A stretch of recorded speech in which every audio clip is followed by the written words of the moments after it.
Məncə sinfin təyini Tunçdur. Çünki təyin necə bütün cümlə üzvlərindən əlaqəyə girə bilirsə, Tunç da bütün uşaqlarla qəşəng yola gedə bilir. İndi mən deyirəm. Aha. Başla. Məncə sinifin müttəqası Aylindir. Aha. Niyə?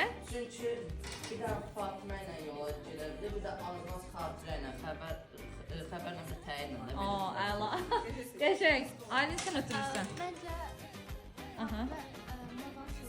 Aha. Qəşəng, çox əla. Aha. Fatimə.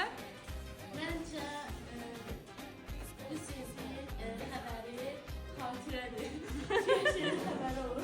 Hər şeydən xəbəri olur. Əla. Xatirə kimə oturursan?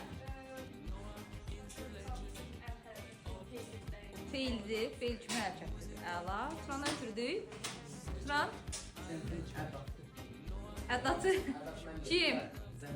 Zəhra. Niyə? Sinfin? Niyə sinfin? Nə idi? Güclüsü.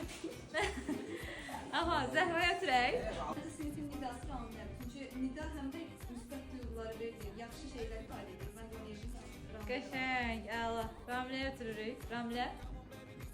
Zəhra sinfin yersəflidir, çünki harasa getsəm yanında Qəşəng, əla. İndi Zəhraya ötürürük.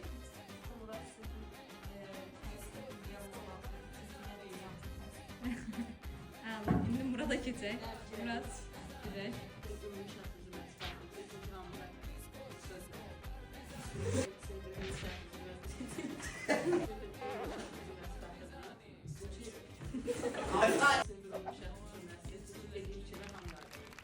Keçirik Fəxriyə. Məncə sinfin tabeli mürəkkəb cümləsi Hüseyndir. Hamı onun sözlərinə tabe olur.